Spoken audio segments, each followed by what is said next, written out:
Alors, une information d'ordre technique, je ne peux effectivement pas uploader de vidéos sur YouTube depuis Chartres, parce que la bande passante est totalement insuffisante.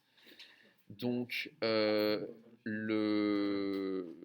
j'uploaderai les vidéos dès que je le pourrai, c'est-à-dire mercredi dans l'après-midi, quand je rentre chez moi à Paris, et vendredi soir ou samedi matin, euh, parce que j'ai la fibre à Paris et je ne l'ai pas à Chartres. Alors, on reprend le cours là où on l'avait laissé, à savoir sur l'examen de la morale kantienne. Est-ce que j'interroge des élèves à l'oral sur le cours précédent pour être certain que c'est compris? Johan. Alors, question, question difficile ou question facile? Alors, question de cours pure et simple. Définissez l'impératif catégorique et définissez l'impératif hypothétique sans regarder votre cahier. Taisez-vous. Chut. Impératif hypothétique, impératif catégorique.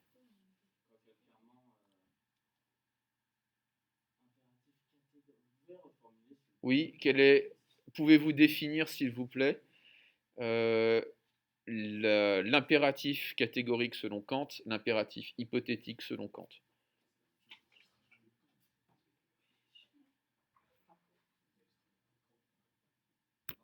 Quelqu'un? Bah, c'est dommage parce que tout le cours qu'on a fait hier, c'était sur Kant.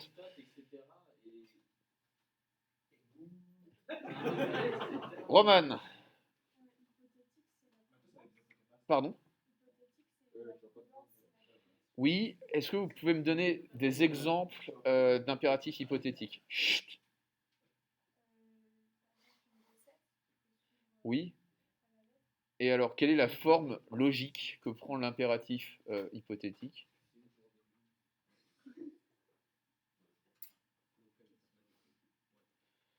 Qu'est-ce que vous faites quand vous suivez une recette? Oui, d'accord, mais quelle forme va prendre ce commandement? Oui, c'est quelque chose d'obligatoire, mais quelle forme va prendre cette obligation? Ouais, oui, c'est le fait de suivre des étapes. Autrement dit, dans l'impératif hypothétique, il y a l'hypothèse, c'est si je veux si, alors je dois faire ça. Ok? Et l'impératif catégorique, Roman?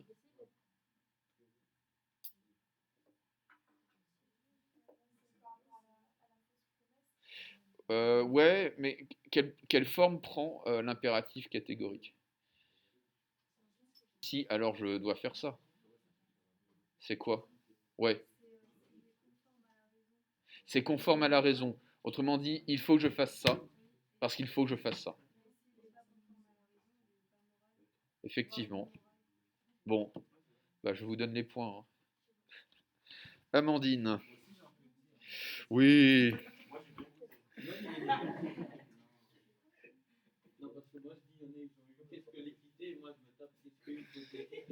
C'était la question facile.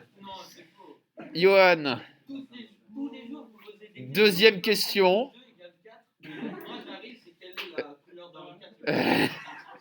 Deuxième question, Johan, si vous en êtes capable.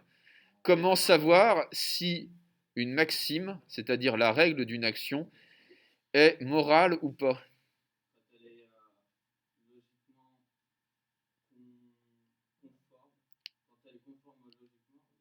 Conforme à la raison. Et comment est-ce que je peux savoir si elle est conforme à la raison? Qu'est-ce qu'il faut que je fasse?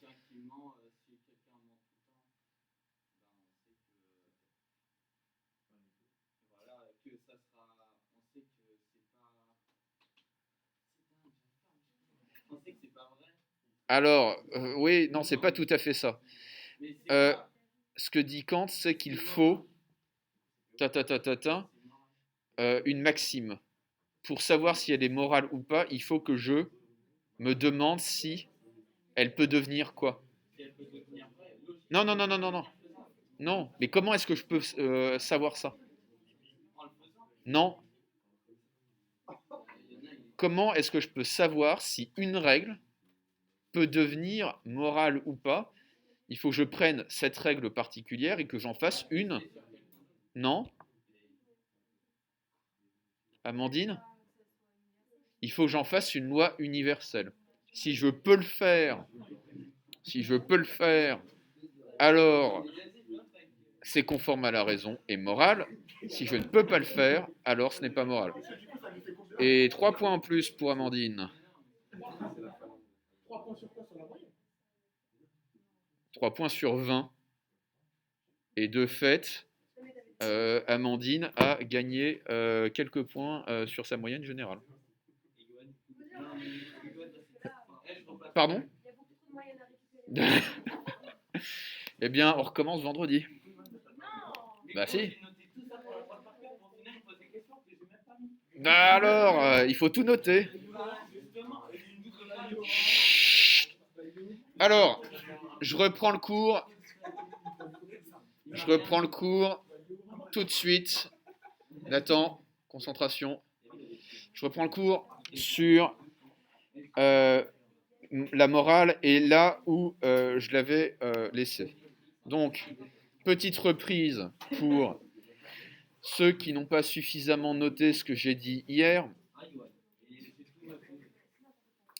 Pour savoir si la règle d'une action est morale, c'est-à-dire conforme à la raison pratique ou non, il suffit, dit Kant, il suffit que je me demande si cette règle peut devenir une loi universelle, c'est-à-dire la règle qui me commande de mentir, moi, pour me sortir d'embarras, il faut que je me demande si ça pourrait devenir une loi qui vaudrait pour tout le monde, quelles que soient les circonstances. On a vu que certains commandements, lorsqu'ils sont universalisés, entraînent des contradictions logiques. Par exemple, lorsque j'universalise le commandement de faire une fausse promesse, il n'y a plus de promesse, donc il n'y a plus de fausse promesse. Lorsque j'universalise le commandement qui m'oblige à tuer, à la fin, il m'oblige également à me tuer moi-même. Si j'universalise le commandement qui m'oblige à voler, il n'y a plus de vol, puisqu'il n'y a plus de propriété. Okay. Donc, certaines règles, lorsqu'elles sont universalisées, entraînent une contradiction. Elles ne sont pas conformes à la raison. Elles ne sont pas morales. Est-ce que ça va pour tout le monde? Alors, le problème que nous allons aborder maintenant, c'est qu'il y a énormément de règles d'action qui peuvent être universalisées sans contradiction et qui ne sont pas morales pour autant. Grand C, pardon, grand D, excusez-moi. Morale ou bonne mœur? Point d'interrogation. Grand D, morale ou bonne mœur? Point d'interrogation. Le test d'universalisation. Morale ou bonne mœur? Point d'interrogation. Le test d'universalisation.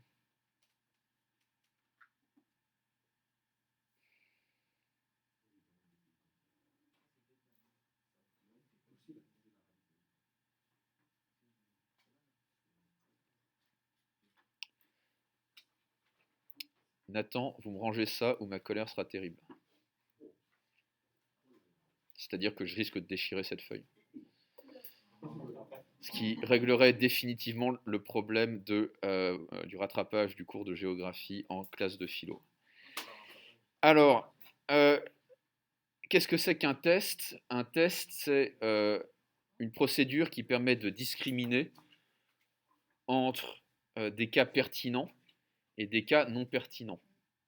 Un test, c'est ce qui permet de sélectionner une information qu'on désire avoir.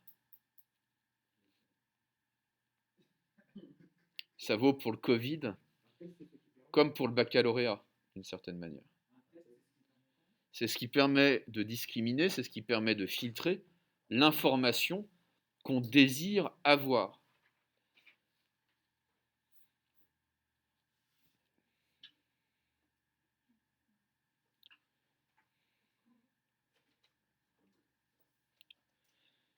Imaginez un test virologique qui vous dise à la fois que vous êtes séropositif et que vous avez un rhume. Bah, ça serait super utile. Hein. Alors c'est soit je suis séropositif, soit j'ai un rhume, mais le test me dit que vous êtes positif. Il faudrait savoir en fait. Ça n'a pas exactement les mêmes implications. C'est un petit peu le problème du test d'universalisation que présente Kant dans la fondation de la métaphysique des mœurs. Ce test n'est pas un test. Parce qu'il laisse passer des maximes, il laisse passer des règles d'action qui ne sont pas morales. Je vais vous prendre un exemple pour que vous compreniez de quoi il en retourne. Prenons le commandement qui m'oblige à rouler à gauche sur la voie publique. Est-ce que c'est un commandement qui peut être universalisé sans contradiction? C'est-à-dire qu'il peut devenir une loi universelle sans être contradictoire. Or là, on est d'accord que c'est possible. Hein. Non, en France, on fait comme ça. Euh, oui, il roule à gauche, mais ça veut dire que, imaginons que on puisse, faudrait vraiment vouloir chercher les ennemis. Imaginons qu'on colonise la Grande-Bretagne. Je rappelle que la Grande-Bretagne est une colonie française, puisque Guillaume le Conquérant, n'est-ce pas? Tout ça, c'est à nous. La Grande-Bretagne, excepté, je crois, certains pays du Golfe, Hong Kong, je ne sais même plus pour Hong Kong. Il y a des pays qui roulent à gauche, mais on pourrait très bien envisager un monde dans lequel toutes les voitures rouleraient à droite et ça ne serait pas contradictoire. On peut très bien universaliser la maxime qui me commande de rouler à droite quand je suis sur la voie publique et que je suis en voiture. Okay. Enfin, en voiture, en vélo, etc. etc. Est-ce que je peux universaliser sans contradiction le commandement suivant? Il faut s'habiller en blanc. Ouais. Est-ce que je peux universaliser la règle qui me commande, qui me commanderait de m'habiller en blanc? Et, bah, ça veut dire que cette loi serait une loi universelle. Est-ce que je peux le faire sans contradiction? Bah, Nathan, est-ce qu'il y a une contradiction logique à demander à tout le monde de s'habiller en blanc? C'est pas que ça, je vous demande pas si ça sert à quelque chose, c'est est-ce qu'il y aura une contradiction logique? Est-ce qu'un monde dans lequel tout le monde aurait l'obligation de s'habiller en blanc serait un monde contradictoire? Non.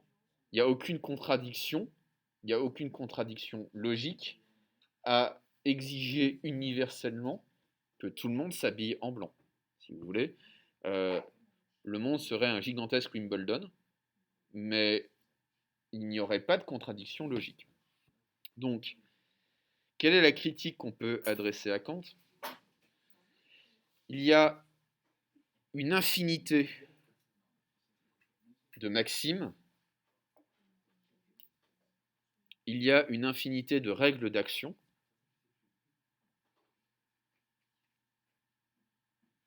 qui peuvent être universelles.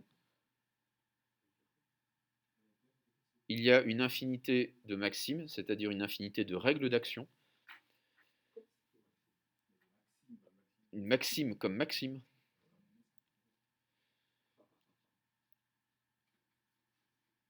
une infinité de maximes qui peuvent être universalisées sans contradiction et qui n'ont strictement rien à voir avec la morale.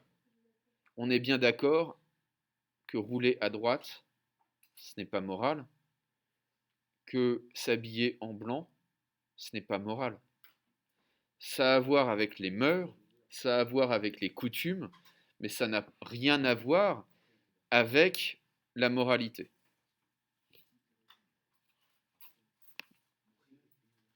Johan.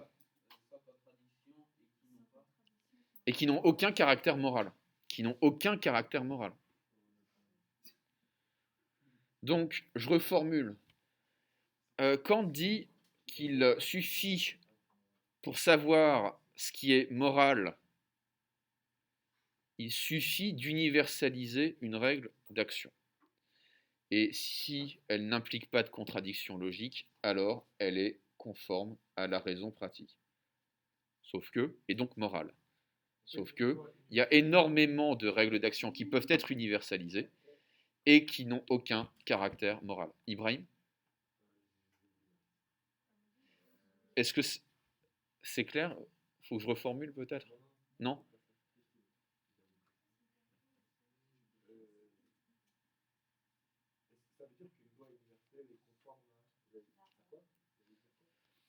À la raison pratique? Oui.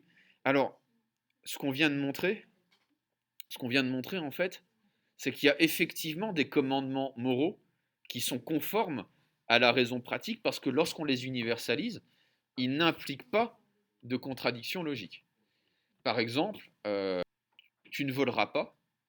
Quand on universalise ce commandement, il n'y a pas de contradiction logique. Le respect de la propriété peut être universalisé sans contradiction logique. En revanche, il y a énormément de règles d'action, de commandements qu'on peut universaliser, mais qui n'ont rien de moral. Tu rouleras à droite, je peux l'universaliser. On est d'accord que ce n'est pas bien. C'est simplement un commandement arbitraire qui permet de régler la circulation dans certaines conditions. Tu porteras du blanc à Wimbledon ou ailleurs, ce n'est pas bien. Ça se fait, comme on dit. C'est-à-dire que c'est la coutume, c'est l'usage, ça fait partie des bonnes mœurs, mais ça ne fait pas partie. Enfin, ce n'est pas bien en soi. Okay. Alors, en fait, on peut réactiver la critique de Burke. La raison nous laisse démunis face à la question de savoir ce qu'il faut faire.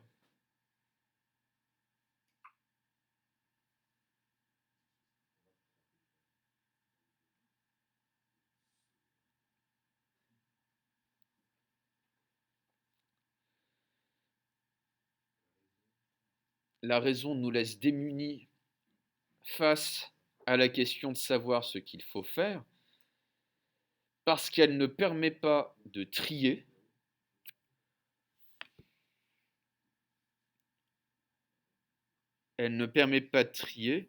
entre ce qui relève de la morale, c'est-à-dire du respect du bien,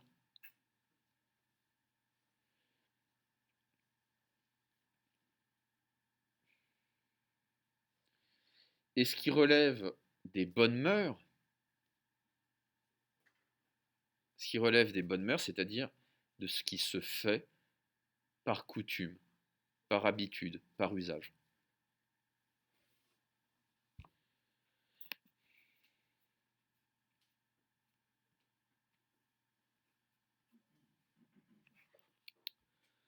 Donc, ni la raison, ni l'expérience ne nous permettent de savoir ce qu'il faut faire. Il reste une issue, c'est le sentiment.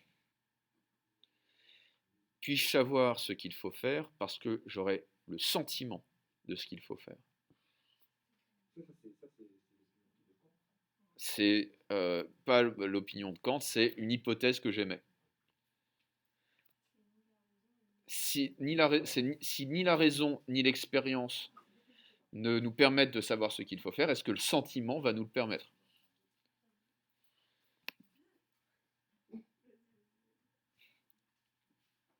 Grand 3, y a-t-il un sens du devoir? Y a-t-il un sens du devoir?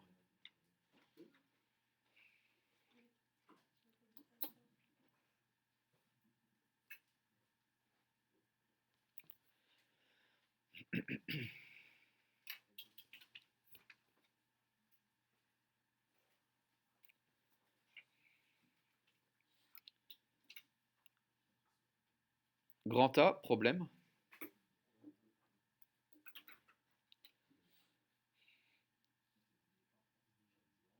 Le sentiment moral peut-il échapper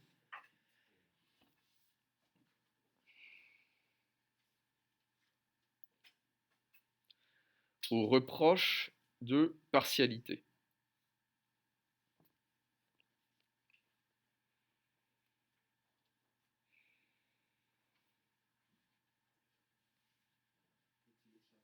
Au reproche de partialité.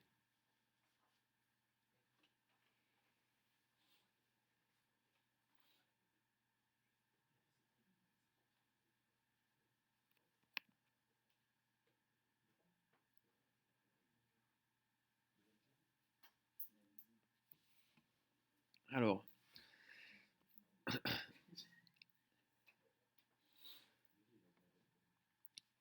on va s'intéresser à un sentiment qui est unique en son genre, qui est le sentiment du respect. Et pour cela, on va revenir à la fondation de la métaphysique des mœurs de Kant et lire un texte qui est assez compliqué, donc il va falloir que je débroussaille un petit peu. C'est le texte qui commence par le devoir et la nécessité d'agir par respect pour la loi. Première section de la fondation de la métaphysique des mœurs. Donc, on lit le texte tous ensemble et il faut vraiment que vous le lisiez avec moi parce que sinon vous n'allez strictement rien comprendre. Le devoir est la nécessité d'agir par respect pour la loi. Jonathan, arrêtez ça tout de suite. À l'égard de l'objet envisagé comme effet de l'action que je me propose, je peux certes éprouver de l'inclination, mais jamais du respect, précisément parce qu'il s'agit là simplement d'un effet et non pas de l'activité d'une volonté. De même, ne puis-je avoir du respect pour une inclination. Seul ce qui est lié à ma volonté purement et simplement comme principe peut être un objet de respect et donc constituer un commandement.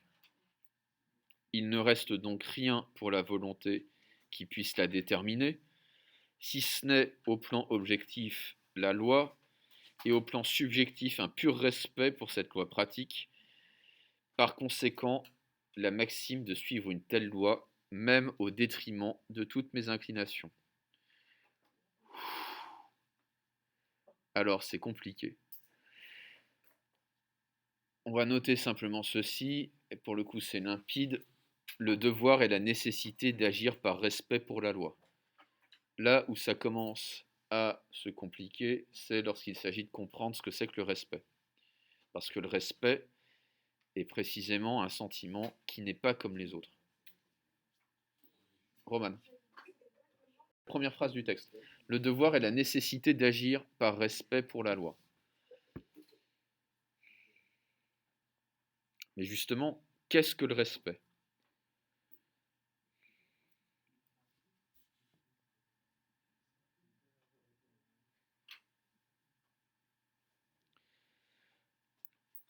Le respect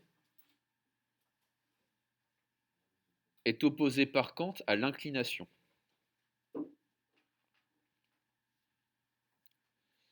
Et l'inclination, au fond, c'est le mot qu'on peut employer pour tous les autres sentiments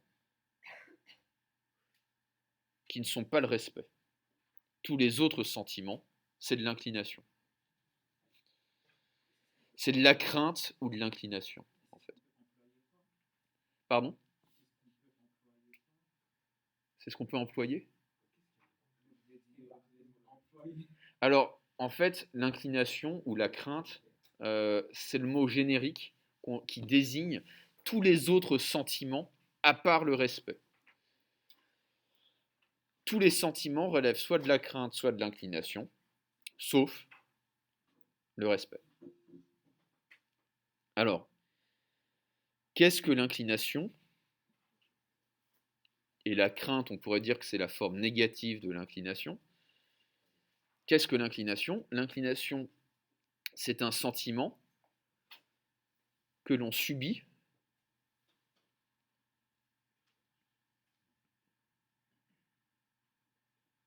sous l'influence étrangère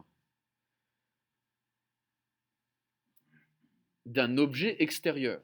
Sous l'influence étrangère d'un objet extérieur. D'un objet extérieur. On peut prendre deux exemples pour que vous compreniez bien. L'amour, le désir amoureux, c'est une inclination, c'est-à-dire c'est un sentiment que je subis et qui est causé par un objet extérieur qui est la personne aimée. La crainte, c'est pareil, c'est un sentiment que je subis et qui est causé par la représentation d'un objet extérieur qui est plus fort que moi et qui n'a pas que des intentions favorables à mon égard, etc. etc. Okay. C'est pareil pour la faim, c'est pareil pour n'importe quel sentiment en fait, et même pour certaines sensations. Alors, l'inclination me pousse à rechercher un certain effet. Okay.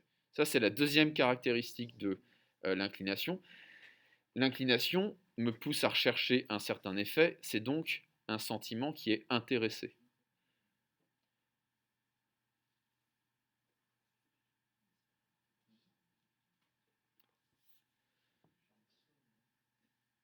Le sentiment est intéressé.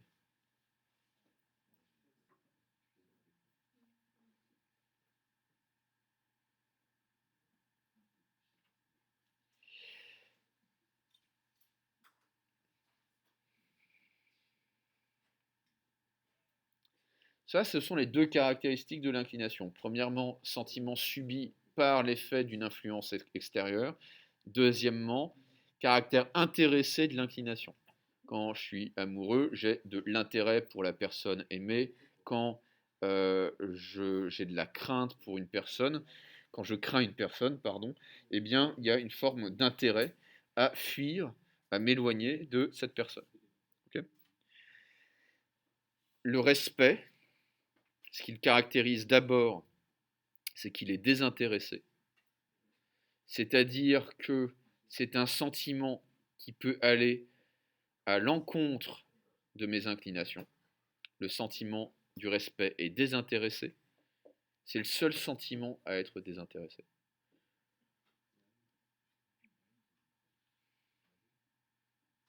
Et deuxièmement,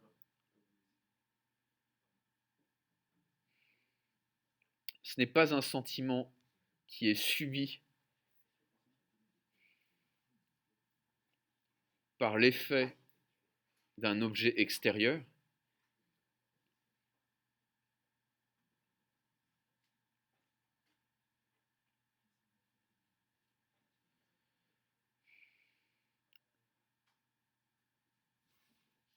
c'est un sentiment que ma raison produit.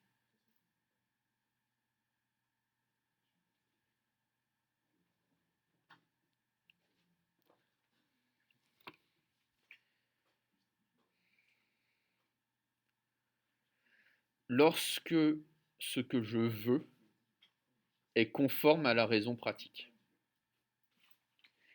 C'est-à-dire lorsque ce que je veux fait l'objet d'un devoir moral.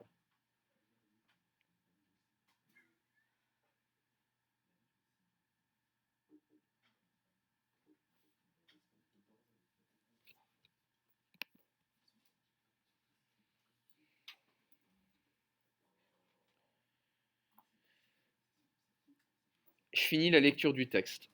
En conséquence, seule la représentation de la loi en elle-même, qui assurément ne s'opère que dans l'être raisonnable, en tant que c'est elle et non pas l'effet escompté, qui est le principe déterminant de la volonté, peut constituer ce bien si remarquable que nous nommons morale. Je lis la note. On pourrait m'objecter que derrière le terme de respect, je chercherais simplement à me réfugier dans un sentiment obscur, au lieu de fournir un accès clair à la question grâce à un concept de la raison. Simplement, bien que le respect soit un sentiment, il n'est pourtant pas un sentiment, Nathan, je vais finir par vous déplacer, il n'est pourtant pas un sentiment reçu sous l'effet d'une influence, mais c'est au contraire un sentiment que l'on produit soi-même à travers un concept de la raison, et par conséquent spécifiquement distinct de tous les sentiments du premier type qui se laissent ramener à l'inclination ou à la crainte. Stricto sensu, c'est-à-dire au sens strict en latin, le respect est la représentation d'une valeur qui vient battre en brèche mon amour-propre. Je reprends le fil du texte. Dans la mesure où j'ai dépouillé la volonté de toutes les impulsions qui pourraient naître en elle à la suite de l'obéissance à quelque loi, il ne reste rien que la légalité universelle des actions en général, qui seule doit servir de principe à la volonté. Autrement dit, je ne dois jamais me conduire autrement que de telle sorte que je puisse aussi vouloir que ma maxime soit vouée à devenir une loi universelle. Alors, que dit Kant? Kant dit que le respect est un sentiment qui naît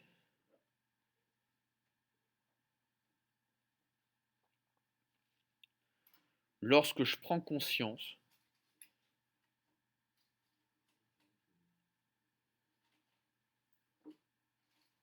que ce que je veux est conforme à la raison. Que ce que je veux est conforme à la raison.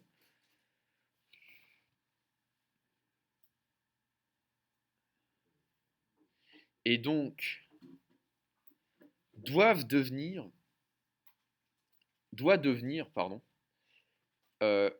une loi universelle.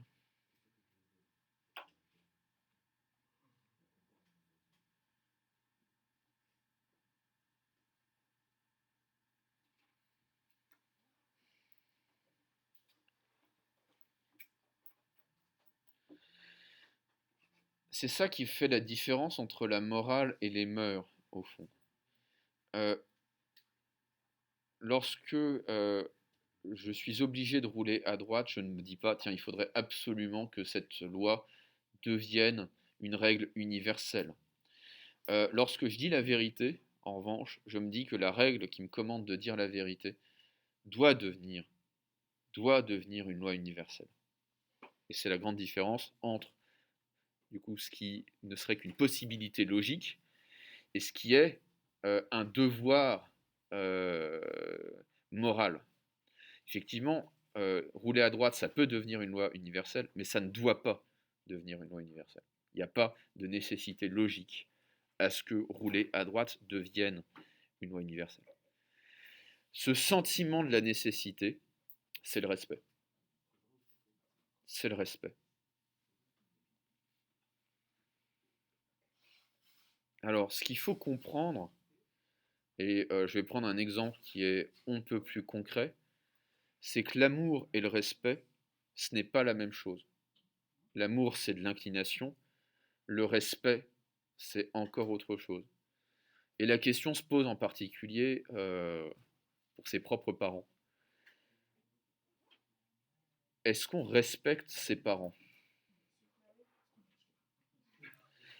On peut les craindre, on peut les aimer, c'est-à-dire qu'on peut ressentir de l'inclination pour ses parents. Qu'est-ce que c'est que le respect qu'on pourrait avoir pour ses parents? Si on est kantien, on doit se représenter ce respect de la manière suivante, et en fait on se rend compte que c'est un sentiment qui ne peut venir que sur le tard. Le respect qu'on peut avoir pour ses parents, c'est se rendre compte que ce qu'ils veulent pour nous est ce qu'on aurait voulu pour nous si on avait été capable de prendre ces décisions-là quand on était enfant. C'est-à-dire qu'on va reconnaître a posteriori, en fait, après coup, dans leur volonté, ce qui aurait été notre volonté à l'époque. Autrement dit, euh, c'est vrai que c'était horriblement pénible de ranger sa chambre, de se lever le matin, de faire ses devoirs, etc. On les a craints pour ça, on les a aimés pour ça, on ne les a pas respectés pour ça. On finit par les respecter lorsqu'on comprend que ce qu'ils voulaient pour nous, nous aurions dû le vouloir aussi, même si on n'en était pas capable quand on avait, euh, quand on avait 7, 10, 15 ans. Okay. C'est ça le respect. Le respect, c'est la reconnaissance du fait que ce que je veux est aussi ce que la raison veut. Est-ce que ça va pour tout le monde? Parce que c'est pas simple. Hein. Ce n'est pas simple. Question, est-ce qu'on peut respecter une personne au sens strict chez Kant? Est-ce qu'on respecte autrui? Est-ce qu'on peut éprouver du respect pour une autre personne au sens strict du terme chez Kant, d'après ce que je viens de vous dire? Bah,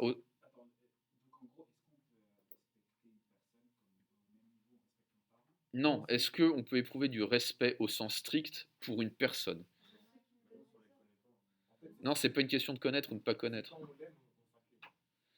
Alors, généralement, pour les personnes, on ressent de l'inclination, ou rien d'ailleurs, de l'indifférence. Mais du respect, a priori, non, puisque le respect s'adresse à une représentation de la volonté, une activité de la volonté. Okay. Et donc, ce qu'il faut comprendre chez Kant, c'est que le respect pour une personne, c'est un sentiment dont l'objet est un petit peu indirect, puisque je respecte une personne dans la mesure où je respecte sa volonté et sa capacité à se représenter la loi morale. C'est la raison pour laquelle Kant va dire la chose suivante, je ne peux pas respecter la nature, je ne peux pas respecter les animaux, je ne peux pas éprouver ce sentiment de respect, parce que le sentiment de respect ne peut s'adresser qu'à l'activité d'une volonté capable de se représenter la loi morale. Je peux avoir de l'inclination pour le chien de mon petit frère qui s'appelle Pato, qui est un corgi qui manque de la grâce la plus élémentaire, même pour cette race de chien. Donc il peut me faire marrer, il peut m'exaspérer, mais je ne peux pas éprouver du respect, parce que Pato, bien qu'il soit une âme simple, ne peut pas se représenter ce que c'est que la loi morale. Pato ne connaît pas la différence entre le bien et le mal. Je ne peux éprouver du respect que pour la personne humaine, pas pour les animaux, pas pour la nature, pas pour les baleines, etc., etc. Je peux en prendre soin, Nathan, je peux en prendre soin, mais ce n'est pas, ça peut même être un devoir d'une certaine manière, mais certainement pas du respect pour l'environnement. Euh, Déjà l'environnement, enfin, c'est pas ça, c'est que c'est vraiment le terme, c'est vraiment le terme le plus nul pour désigner la nature. Oui,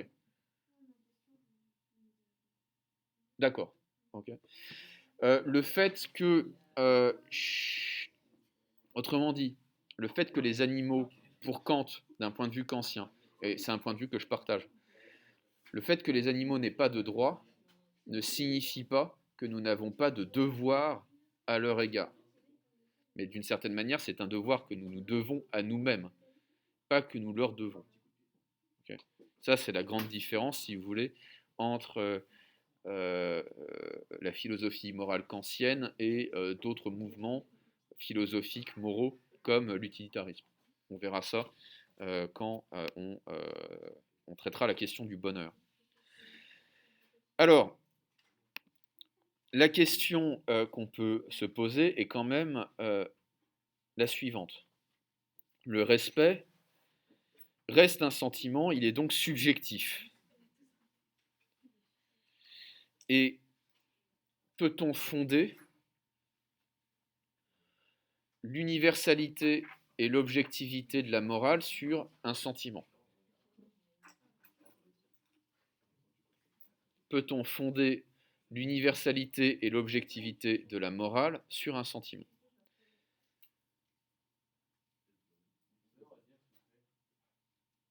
La trousse ne cache pas grand-chose. Non, je sais, vous la contemplez. Vous allez me poser ça là. Vous la rangez. Ok. Très bien. Histoire de lever toute ambiguïté pour le public qui pourrait regarder cette vidéo, là, c'était une carte de géographie que planquait Nathan derrière sa trousse, et pas autre chose, évidemment. Hein. Alors, on va répondre à cette question à partir de la lecture d'un texte d'Adam Smith. Amandine. Oui, est-ce qu'on peut vraiment fonder la morale dans son universalité et dans son objectivité sur un sentiment? Sentiment qui, par essence, est subjectif.